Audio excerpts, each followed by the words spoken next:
Hello, everybody. Welcome to today's webinar.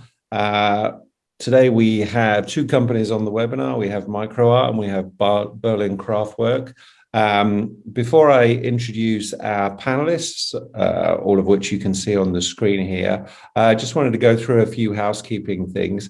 First of all, we'd love to have questions from you as we go. We're going to keep today's session quite informal, quite conversational, and explore the whole product life cycle and the very important link between design and manufacturing. So go ahead and ask questions whenever you feel the need. There's a Q&A tab or there's a chat window that you can use as well. By all means, say hi on the chat window if you know someone on the panel or you've got anything to say. Keep us informed. We are recording this webinar, so it will be available on demand after today's session. So don't worry too much about taking notes. And we'll also make sure everybody that is registered gets a copy of the two short slide decks that we have for presentation, as well as everybody's contact details. Mike, thank you for the first comment in the chat window. Always a bit of a star on these. Thank you very much for joining us. So let's start with some introductions. We have got Mark Wood and Charles Toner here from Microart Services. Guys, thanks for joining us. We also have Peter Heuss and Matt Weller from Berlin KraftWorks. Thank you guys. Matt, perhaps I can start with you to give me a bit of an introduction to yourself and to Berlin KraftWorks. And then perhaps Peter can also follow with an introduction to himself. Sure. Well, so for myself, Matt Weller, as Phil mentioned, I'm a supply chain guy. So Apex CPIM certified. My background is basically all things supply chain. I didn't spend my career in one specific area. I've done sourcing, I've done purchasing, I've done materials management, I've done logistics, I've done the whole gamut. It was quite fascinated by every aspect of it, and whether it's a blessing or a disease, I don't know, but it seems to be my interest, and I continue down that path. My focus tends to be on SMEs, small to medium enterprises. I really find a lot of value in working with companies of that size, and I seem to maybe differentiate from a lot of my colleagues in that my interest is also in what I would call lower volume, higher value goods. So when you get into those really lumpy, spiky demand patterns that are very hard to plan for and very tricky to manage, that's where I really seem to enjoy things. So yep. In a nutshell, that's me. Do we want to why go into Peter first? Why don't we do the four introductions first, and then we'll look at the slide decks. Otherwise, everybody's waiting around a bit. Peter, perfect. The man in the lake. Yeah, the man in the lake. Yes. So I'm the other half of Berlin KraftWorks. I'm a mechanical engineer, but I've done a lot of both mechanical and electrical engineering for a wide range of systems, some of them in automation equipment, material handling, a lot of production in food, in healthcare, health and beauty care, in pharmaceutical. I've done several startups now, some of them actually getting quite large, where I've taken products from concept through to production. And I've covered a lot of different industries in a pretty good career that's given me a lot of background into all the different little things that you have to think about when you're bringing a product to market. Mm-hmm. And I've spent a good bit of time in some startups that did rather well, and then went off and joined the University of Waterloo here in Kitchener-Waterloo to mentor startup companies, and I did that for a number of years. So part of my passion is helping the smaller companies take their ideas and actually figure out how to take them into production. Yeah. It's always a bit of a joy working with startups, and there's kind of an energy and a passion, and it doesn't matter how old you get, you kind of get a buzz from that. And I know I've enjoyed that whenever I've had the opportunity. Charles, give me a bit of your background, then we'll talk to Mark, and then we can do a bit of an introduction to Microart. Sure, great. Thanks, Phil. Yeah, Charles Tana, born and raised in EMS or Canadian manufacturing. So always been near electronics and have loved it. Started in the supply chain, kind of echo Matt's experience. And supply chain is one of those things, you leave it for a bit and then you get pulled back in. So I tried to focus in on customer operations and, just a real attitude of getting to yes for our customers, and worked at the big guys, the medium guys, the small guys, and super proud to have found Microart as the hopefully the last home. And working with startups is a joy because you get to say yes so often, and you get to problem solve. There's challenges every day in EMS, and then there's more challenges when you're starting with startups. Design is complex and supply chain is tricky, but a figure it out attitude, which is what we really embrace at Microart, helps bring it all together. And thank you for having us today. It should be a good session. No, looking forward to it very much. And Charles, I love the idea of someone actually being birthed in the EMS facility. I'm not sure whether that would be goods inwards or where it would be, but it's certainly an interesting image. Mark, give me a little bit about your background. Obviously, you started racing cars by the looks of it. Yes, no. So I'm the CEO here at Microart. I've been with Microart now, I guess, 17 years. But my career started out actually as a PCB designer. And then I progressed from PCB design into actually I worked at a bare board shop, and then into assembly. So I've seen the whole gambit from start to finish, and just trying to help now startups and medium-sized companies and some fairly large companies just continue on with production. There's as you know, there's a lot of challenges right now. So it's becoming a real struggle for some companies. Some companies seem to be getting through this crisis pretty well. Other ones not so well. So we're just here to help. Yeah, and that's the attitude you need to take, because every case is unique, and we'll come to that. And I want to talk to both of the supply chain guys, Charles and Matt, about the current challenges. But first of all, Charles, give us a quick introduction to Microart and just run me through those half a dozen slides you've got. And everyone will get a copy of this slide deck afterwards. Like Phil said, today's session is being recorded and the content will be available. But as we jump into this real quickly, you got a quick introduction from Mark and I, and we're happy to be here today. So a real quick summary of Microart and the numbers. We've been around for 40 years, starting in the bottom right there, and we're celebrating our 40th anniversary this year. So more news to come on that, and Phil's helping us with a few other things to celebrate some of our history. But jumping up into the top left corner, we now have 3 facilities. This week, we've officially moved into our second facility that is primarily a box build facility. But kitty corner on our city block here in Markham, Ontario, we have a 42,000 square foot facility that's primarily focused on automation and PCBA. And then a secondary location at 40,000 square feet that is now our global headquarters, purchasing, finance, and IT, along with box build and warehousing is what's facilitated in this office. And then we have a satellite location in Buffalo, New York for that famous Made in USA sticker and requirement to service many of our customers. We have 8,000 square feet there. In the 2-3 locations, we're happy to say we have 12 SMT lines. We believe a company our size, servicing the amount of customers that we service, we really need this amount of flexibility. And that comes from having 12 different SMT lines. We utilize Samsung across all of our lines. There are 9 in Markham, 5 high speed, 1 brand new. And then we have 3 SMT lines in Buffalo, really set up for rapid turnaround time. We're up to 300 employees across the 3 different sites. We work 3 shifts, 6 days a week.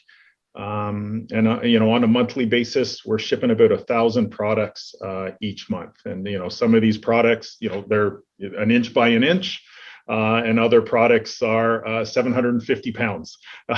So go on 2 pallets to get out the door. And it's super exciting every day. And to tap into 40 years of experience is wonderful. Our founder is still part of our business. I think our average tenure is greater than 10 years. So to have that experience in our building is wonderful. Oh, I guess I have to hit the next slide. You do, yep. Yeah.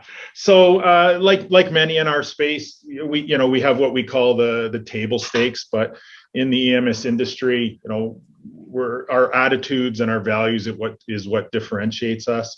But along the left here, we have our standards, anywhere from PCBA layout to full direct order fulfillment to our customers is the spectrum we can cover. We have inline AOI on every SMT line, got all the major PCBA processes in-house. We're super flexible in our scheduling window with those 9 to 12 SMT lines.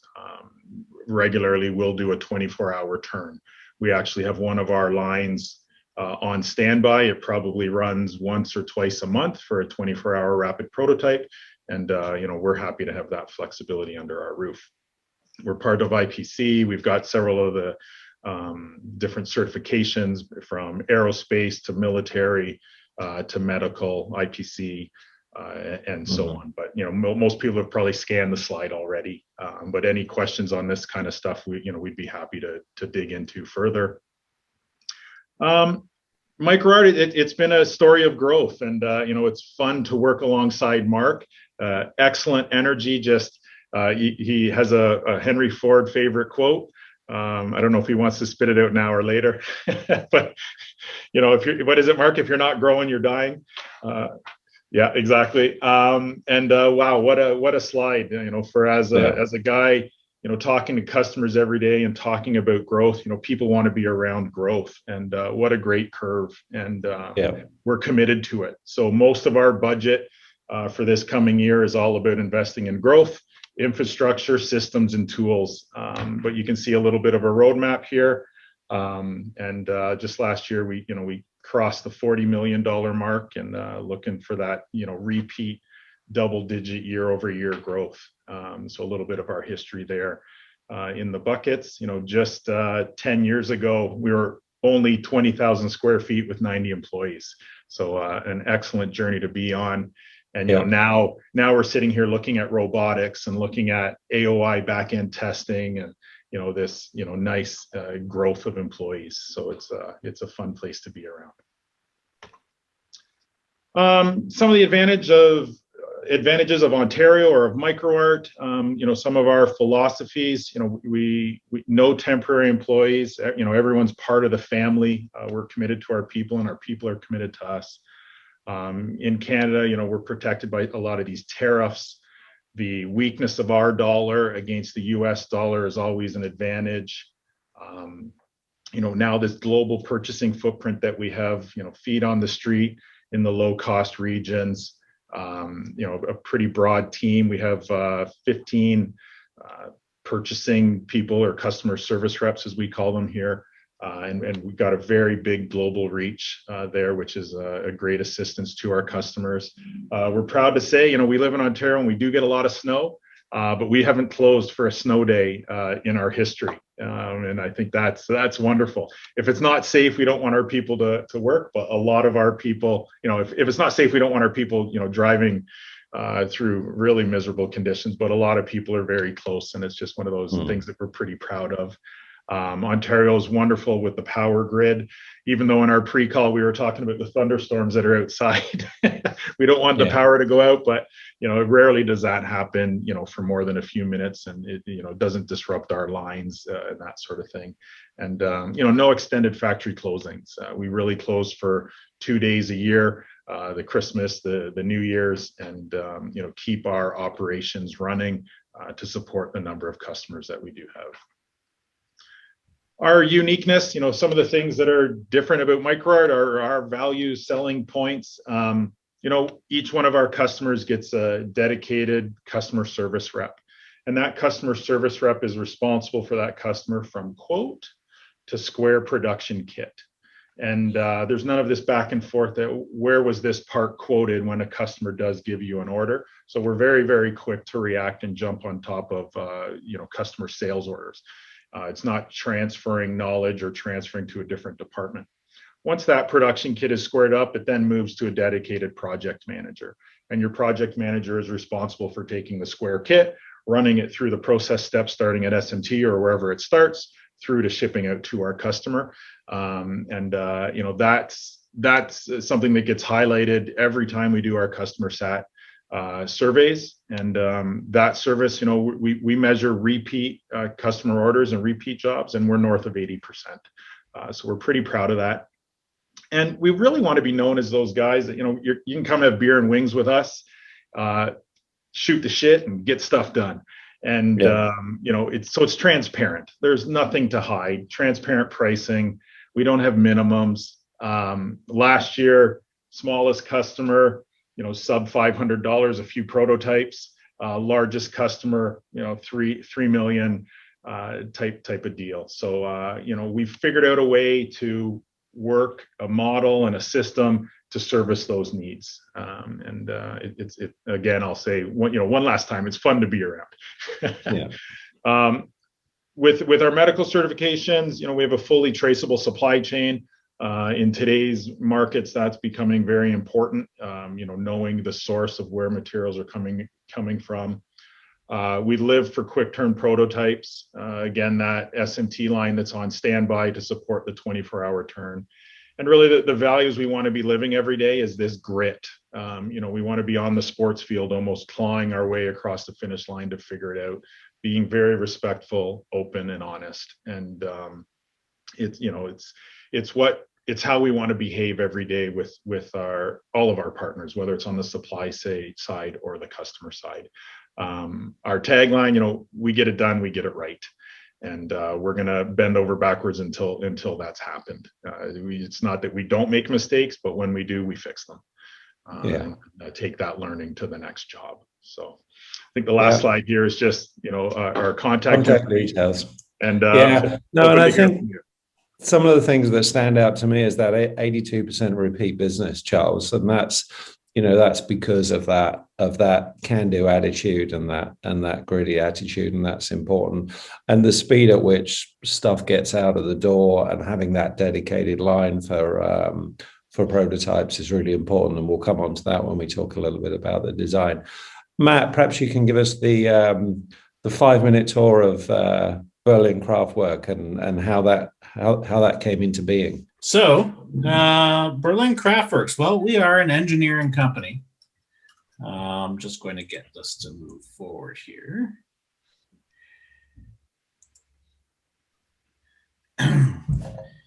Basically, our focuses are on design, education, and optimization. So we like to differentiate ourselves, I would say, from a traditional engineering firm. People will think of engineering services in terms of, I have a design, I have an idea, go figure out how to draw it, go figure out how to model it, give it back to me when you're done. And we stray away from that. I should back up just a little bit and give some background to that. Peter alluded in his introduction to his time working with University of Waterloo's Velocity Garage. He spent a lot of time there working with startup companies and watching them trying to get their products through to market and trying to understand what support was out there for them to do it. And at the same time he was doing that, I was working for a company at the time that was known as Arion Labs. That's since they've grown and they've been acquired by Fleer, and they've done very well.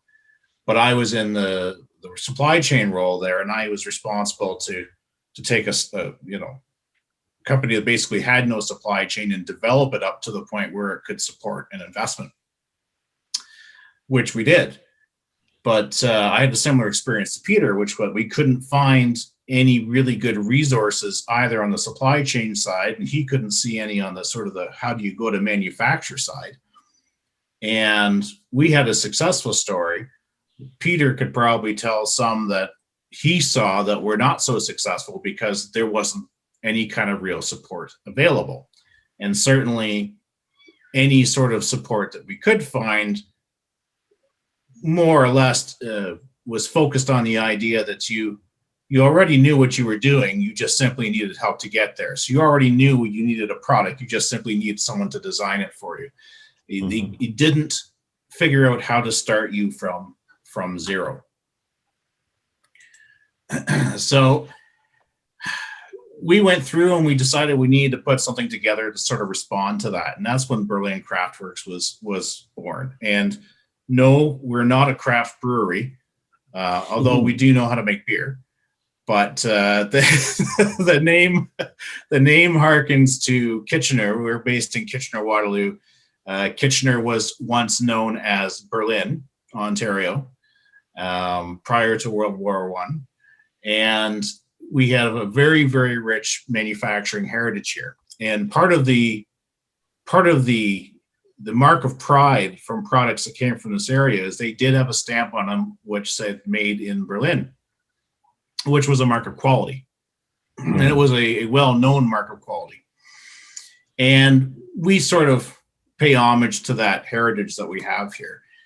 Part of our mantra is, manufacturing's not dead. It's far from dead. It's far from dead in Canada. It's far from dead in Ontario. There's a lot going on here. So our engineering services, well, they include, you can probably read the slide here. So product and functional specification development, mechanical and electrical design, design for manufacture, test, supply chain, and service. That's kind of an important one. I find that gets skipped a lot. People generally understand design for manufacture. Some people understand design for test, although very often test will often be like an afterthought. What do you mean I might need to certify this? What do you mean I might need to validate how it functions? Design for supply chain is something I find is often overlooked, sometimes entirely, but it's very important in the development process. And design for service is another one.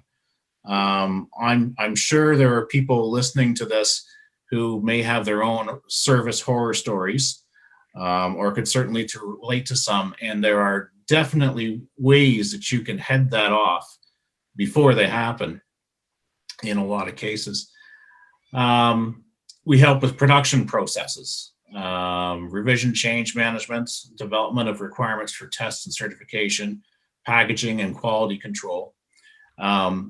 Production processes, and that can mean a couple of things. It can actually be in terms of,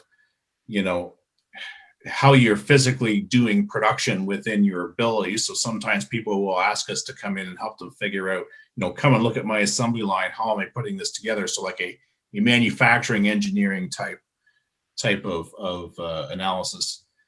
But it can also be, understanding actual processes in terms of technologies available to produce those parts, right? So, is this design utilizing the appropriate technology in its build to make it, cost competitive, for example.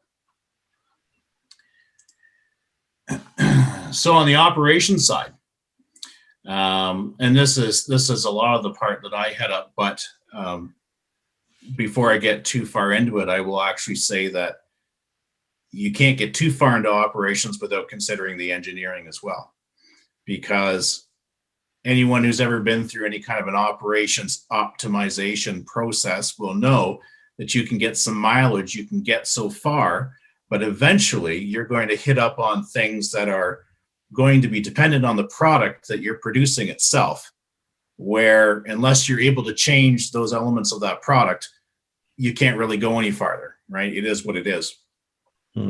Combining supply chain and engineering, in our case, allows us to go farther. So if we find that, hey, look, you have an opportunity, for example, in your production to really optimize here, you can save yourself a bundle of time and cost. but you need to change some of these properties of the product.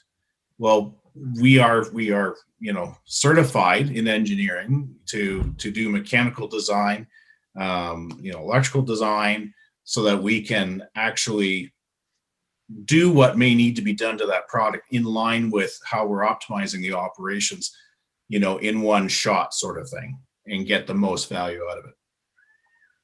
So I'll go a little further into this. So, project management and planning, sourcing, supplier qualification and management, that's actually a lot of one. And a lot of early stage companies really struggle with the sourcing aspect of it. It can be very difficult if you're an early stage company just trying to get the attention of a supplier. We deal a lot with that. Logistics strategy development, operations process development, value stream mapping. I'll pause a bit on there. If people are not familiar with value stream mapping, feel free to reach out to me. We didn't invent it, but it's a very powerful process. It's something I recommend for anybody, regardless of what their background or regardless of what their company is producing. Process design, implementation, and management, and continuous improvement. So education.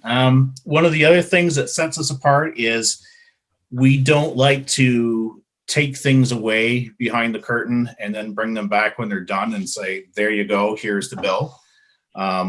We believe very firmly that our customers' products are their products, and they must retain ownership of the product, ownership of the design.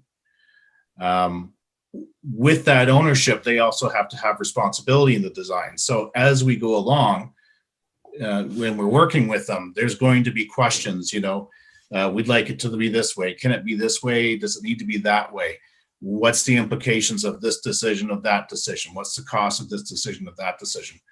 We include our customers in every step of the way on those decisions because we believe firmly that they need that knowledge as part of the product development. So we believe if we go away and develop something and bring it back, there you go, we've actually robbed them of significant value because, to some degree, you can look at a physical product and try to understand how it's put together.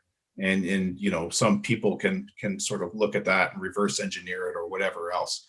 But what they can't necessarily understand is all the decision points that went into it in the first place.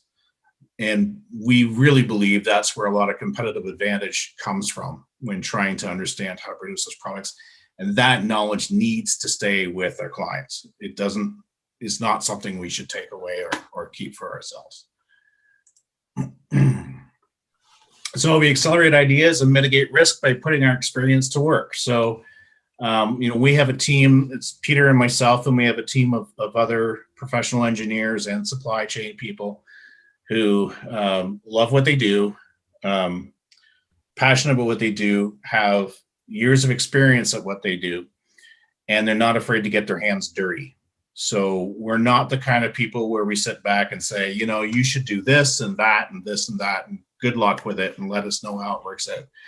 We will absolutely get involved, and in many cases we work as an extension of our clients' teams. So in an early stage company, it could be, I can think of one example where we have a company that they just don't understand certain aspects, so they come to us for advice, but then they have actual skill sets that they don't have. And in one case I can think of in the purchasing and in the logistics side, they have skill sets that are missing. So we are actually acting, I guess it would be, we could use the term fractional if you want to understand that, do fractional services for them to actually do the purchasing and the logistics for them, but we'll set up a database for them so that all their data is theirs. They keep it, they can see what's going on all the time. It's transparent to them. And there's no, they're not dependent on us for that information. That's a temporary solution. That can happen with mature companies as well. It's not just small companies. If you have a larger company that is decided that it wants to do a product development, and it's not in the habit of doing product developments all the time, it can be a lot of cost and expense to go out and hire a development team, to go out and hire engineers and supply chain people focused on this, especially if you're you're not doing this all the time. Then you got to consider what you're going to do with these people once you've hired them and the project's done. So we help out in those ways as well. Okay. So how are we going to work with Microart services? Well, we both realize there is a lack of resources and preparedness for physical manufacturing. So we've seen it. I gave that story earlier in this little slide deck. I'm sure Microart will talk about it more as we go, but you know, there's all sorts of examples of companies out there that have a really good idea, a fascinating idea, something that definitely could be produced, and they don't really know what to do, and they're just kind of throwing it over the wall at a contract manufacturer, and then the contract manufacturer is not necessarily in a position to be able to do much with it either, depending who they are and how they're equipped. What we intend to do is to help to alleviate that. So Microart knows how to produce boards all day long. They understand production, they understand manufacturing. What we can do, though, is we can work with clients to help them with all the other aspects of that in terms of getting ready to produce. How do you know it's ready to produce? How are you going to set up your supply chain and component selection? How are you going to manage your risks involved in that? What's your volume going to look like? Where do you intend to ship it? Are you going to run into any shipping regulations before you get there? And start to figure out all these things that you kind of need to understand before you start producing at all. We kind of need to understand in the design phase, help those clients to understand those pieces of it so that when they are producing boards, it's so much smoother and faster and less, I will say, less churn and confusion for the clients, right? Because there's less of the, oh, we didn't think of this, now we need to change that. It can happen a lot. So basically, this would be more direct focused, and I would say customized attention to these clients as they need them to their specific situation and their specific products. That with a view that we know that Microart's going to be doing production, so we can help them set up for that. At the same point in time, we can help Microart to understand the scope of the product better and everything else that they need to do in order to make it successful. So the last slide here is basically just the contact slide. Contact details. You know, we can see on the recording. You know, I guess the last statistic is snow days. Yeah, we've never had a snow day either. We work remotely. We have worked remotely this whole time. I've got customers presently as far west as Regina and as far east as Halifax, and in places in between. And I guess that's the wonderful thing with the virtual world. Although sooner or later you do have to go face to face, so we do make visits out and we do travel to where we need to be. But what we can do remotely, we do remotely. And so no, the snow does not stop us. No, and it's fascinating to see what does and doesn't stop us. One of the things that we've learned, and I've been very taken with that from Microart, is you just, as Charles says, you get shit done. You can't travel, you still get shit done. You can't get components, you still get shit done. So, and I want to talk to Charles and Matt about component shortages. But first of all, I wanted to bring Mark and Peter in and talk a little bit about the way this relationship came about. From your point of view, Mark, was this relationship with a design house something you were looking for? How did you guys bump into each other and decide that this was a marriage made in heaven? Well, I guess for us, I've known Matt and Peter for quite some time, but you wouldn't believe how many customers come to us with a product that really is not ready for manufacturing. Yeah, it's a board that's been cobbled together. It's a proof of concept. And even at the proof of concept level, a lot of customers believe that is good to go.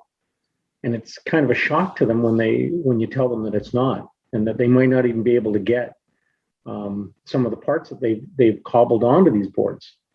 So they really need that intermediary step to focus on getting it ready for production. And there is nobody out there doing that. There's lots of engineering firms that offer engineering, but they don't offer what Matt and Peter offer. And for us, that was critical. Yeah, no, I completely understand that. And Peter, from your point of view, how important is it for you to be able to almost take a product that you're designing to a factory and see how it's going to be made, or even take a customer to the factory and say, look, this is how stuff fits together, and this is why we're designing it in this particular way? It's absolutely beyond critical. Every company has different experiences, different tooling, different equipment, different processes. When you're building a product, and I don't care if it's a screw or a car or a spaceship, you're going to build the parts according to how many you build, and that's going to change what equipment you use and what tooling you use. And every company is going to have their own equipment and tooling and make the parts in their own way, and it might differ, and the differences might be minor. But if you don't account for that in your design, you're going to have problems. And to have an understanding of how it's going to be made, when it's going to be made, and what kind of volumes, and what kind of processes, tooling, and equipment is critical to getting the design right and avoiding problems as you go along. I will take customers to multiple vendors to show them the different possibilities, and show them that you will actually need perhaps to have multiple designs of the same thing if you're getting that same part made by different people. And I think that's part that gets missed by a lot of companies. So having a relationship with somebody like Microart that does allow sort of the open arms concept, and where we can go in and explain the process and walk the process with the customer and say, this is why you have to change it. These are the benefits and the detriments of what we're looking at. That's invaluable. Yeah.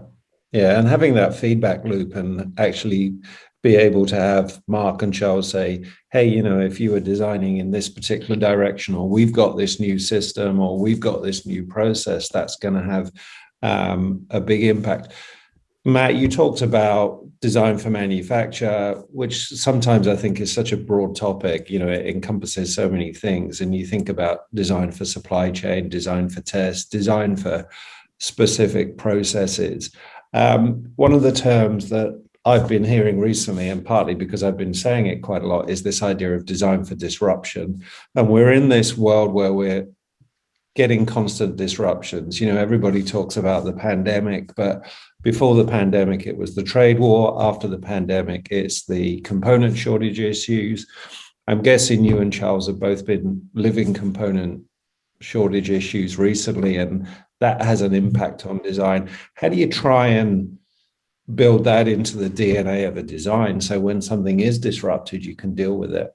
Matt, maybe you can take that one first, and then we'll talk to Charles. Yeah, sure. Well, I mean, the first thing is, if you're got a very good design specification, you're looking at things from the the functionality that whatever the product's got to do, and you start making your choices based on that. And supply chain's got to get involved early, because it's how do I say, there's a temptation in the early stages to make choices based on convenience, right? I went to this popular website and I found that product, so that solves a problem. That solves a technical problem. Let's throw that in there, and then it stays buried in there until you get time for production, and it's like, nope, I can't get this thing anywhere. Or they discontinued it, 2 months ago, so it's, you either got to buy a lifetime buy or forget it, or something, right? You've got to start to consider those things early. So you're right. There's a lot of, I will say, extrinsic factors that you can't control, like a pandemic, for example. Mm. But there's a lot of factors that you can control. So where are you going to get your products from? And why are you going to get them from those sources? You know, who are your sources? How reliable are them? How well do you know them?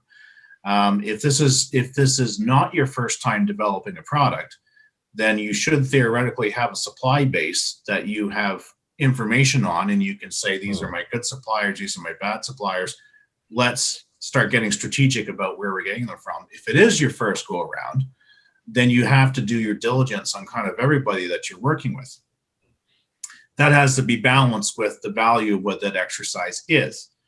If I'm sure we'll talk about this later, if you're getting into a proof of concept, for example, you're just trying to cobble something together loosely to develop your tech to prove a concept of what you're doing, maybe you're not going to spend so much time on understanding the sources of those parts because it's just representative. Now, if you're building a prototype that you intend to produce, now you absolutely are going to spend time on that, because it's amazing what carries through from that first napkin sketch, what actually will carry through into production. And if it's not vetted early on, it can become more and more expensive.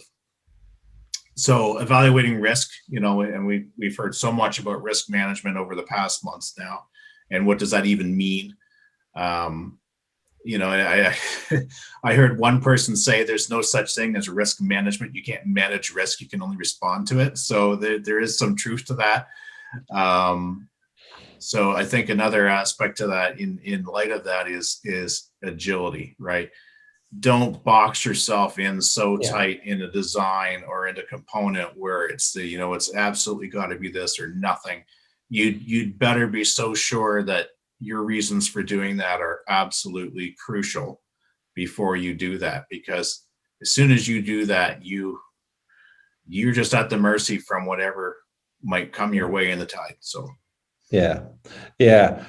Charles, over the recent weeks, you've been pulling your hair out with respect to it's all gone. With respect to component issues, how many times have you wished you could time travel back to the design and make some changes to build in a bit more flexibility, a bit more agility, a bit more risk management or risk mitigation? Yeah, we definitely become broken records, through my whole career, really. You got to dual source. And when you're bleeding edge, that's really hard. So then you need an inventory plan, and that's really hard. So you need a flexible partner, whether it's distribution, manufacturer, or contract manufacturer. You need someone that's going to work together, being open and do the right thing. We've Phil, you and I started talking about this, I think 3 months into the pandemic, and we wrote a little article. We looked at our single source components and talked to customers about inventory, and that's a reaction to risk. That wouldn't have had to happen if in the earlier stages we were doing that and going, let's get some alternates identified now and be monitoring stock position on critical components. And there's more and more systems and tools to help us with that. Once this supply chain blockchain get figured out, hopefully that will help the OEM, our customers, and help our inventory. But till then, I think it's that just creative thinking that where there is risk, what's the mitigation? Because there are solutions, and we've amped up our inventory well over 20% to support our customers. And we're private and we're able to do that. We're not having to answer to some market to say, we're getting 12 inventory turns or 7 inventory turns. We can define that for our partners. But I'll go back. It's that dual source. And multiple source where you can. That's right. Yeah. And it might be worth mentioning on there too. So, and we seem to be talking about this about components, but another aspect of that as well is, services that you get involved in the manufacturer. So, Charles, you'll get into it. I'm sure you will. You do box builds, right? So you put together a PCBA, but they're also furnishing an enclosure of some sort, right? It could be a metal enclosure or plastics, injected molded plastics or whatever, but where do they come from? And especially in the development phase, there's so much value in developing it with local partners. Yeah. That helps with the risk so much. So, I've got some clients where their development, the pandemic hit in earnest, their development just ground to a halt. And the ones that were using local sources, they might have had higher unit prices. They just carried on. Mm-hmm. So, what did it cost them in the long run? Well, it cost them a lot less than it looked on paper. So, a good part of your strategy is don't get hung up on your unit costs. You need to start to look at the all-in costs. That's actually a really good way to try and understand what your actual risk is and steer clear of some pitfalls. There's a lot of tempting fruit out there that it's temporary at best. So yeah. Mark, from a point of view of a CEO that's also comes from a design background, this must really resonate with you. I know when I started my career in PCB design, we didn't really think very much about this stuff. You had a kind of a list of components. They came from, radio spares or various different sources back then, and that was what you had. It's very different now. It makes it important for you as a leader to understand that design process when you're looking at the way you're putting all your systems and processes together. It's extremely difficult now. It was totally different back 20, 30 years ago. There's just so many unique components now out there. It's very difficult. The engineers, they need a specific purpose, so they need a specific IC. That IC is only made by one company. Back in the day, you had TI, National, onsemi, all making the same parts. So if you couldn't get the TI part, you could get the National part, or you get the onsemi part. Whatever you needed, you could get. Now, it's a unique IC from some manufacturer, God knows where, and you can't get it, and it becomes, as we call it, the golden screw. Yeah. And you can get 99 of the parts, and you can't get that one part, and there is no sub. So it makes it very difficult, and it's harder on the supply chain people because it's their job to bring in all the parts together. Well, what we're having to do now in a lot of cases is bring in those 99 on the hope that we will get that one. And again, as Charles had mentioned, it drives our inventory through the roof, but it's the only way to protect our customers. Yeah, and it's interesting the last year how we've moved from just in time to just in case, and that's become a big time gone out the window in the supply chain. Yeah, absolutely. Yeah. Peter, I wanted to kind of meander a little bit through the journey that an innovator goes on as they go through this. And I know that whole proof of concept and prototype and the difference between them is important. And I want to, for you to kind of explain that a little bit. But I also want to, we have all these things that we can get hung up on as an innovator, as a designer when we're developing a product. And I want to explore how you encourage that innovative creativity whilst keeping people grounded and practical. You don't want to just say, you can't do this, you can't do that. You don't want to be the fire hose. How do you do that? Sometimes not well. I have to admit, some of the companies I've worked with, they've been very enthusiastic and trying to make sure that they don't fall into some pitfalls. It's been challenging. I tend to be enough of an engineering geek that I get just as excited about their ideas as they do. So that helps me. I get in and I'll work with details and help them do some of the conceptual design, and that's just the kind of geek I am. So that helps. That helps a lot. And I actually came to design pretty late in my career. I kind of did it backwards. I did a lot of project management and a lot of large scale engineering first, and then came to the production side, and then to the design side afterwards. Kind of backwards to a lot of people's careers. It gave me a lot of background into how you approach design from the other side. So I'm still excited about design and how you might pick from your myriad of different ways to look at a problem. So I get involved with the concept with them. But I am a big one for wanting to teach on what the ramifications are to the different designs.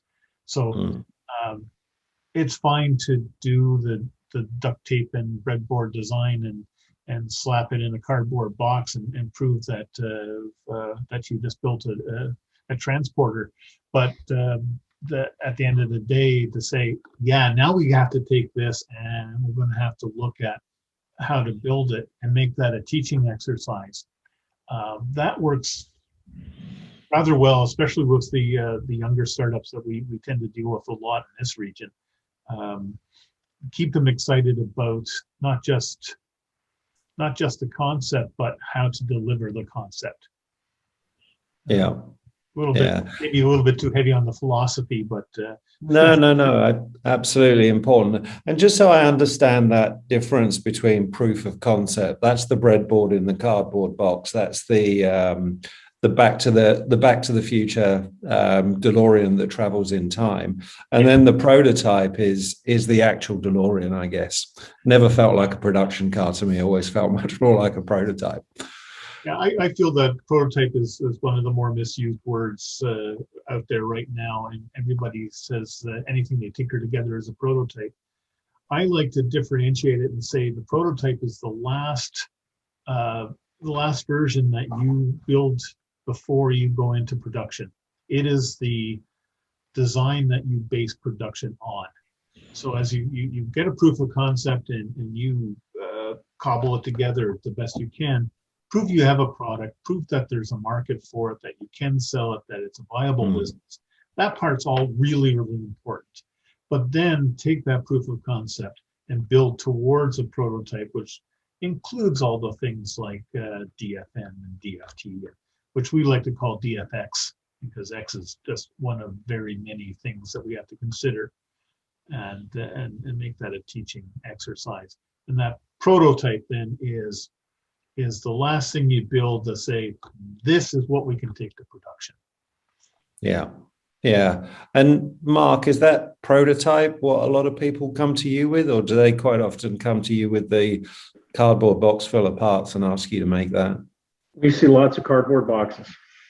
And to be honest, they expected that they can go into production with the cardboard box. Yeah. One of my favorites is you still get a lot of customers coming in with on their bill of material, and it has AliExpress as the supplier. Yeah. So they have no idea where that part is coming from, and the traceability, anything. Yeah, it's kind of scary. Yeah. And I guess, Matt, that's where you have to build the discipline into the process, and you have to start to go through all those individual stages. You're going through all the individual stages that Peter talked about in terms of making sure all the engineering's right, but you're also designing out the supply chain at that point. You start designing a supply chain right away from day one.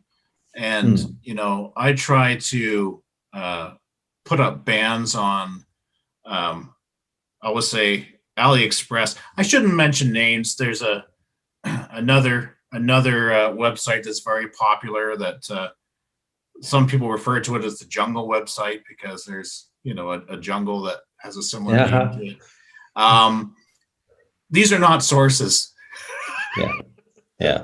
And when you get products from these sources, you have no idea where they're coming from. You don't even know if they are what you think you're getting, right? Yeah. And so someone would say, well, why, who cares? I just needed to do what I need to do. Well, you care, because when you go into production, unit number 1 and unit number 10,000 had better be the same as each other.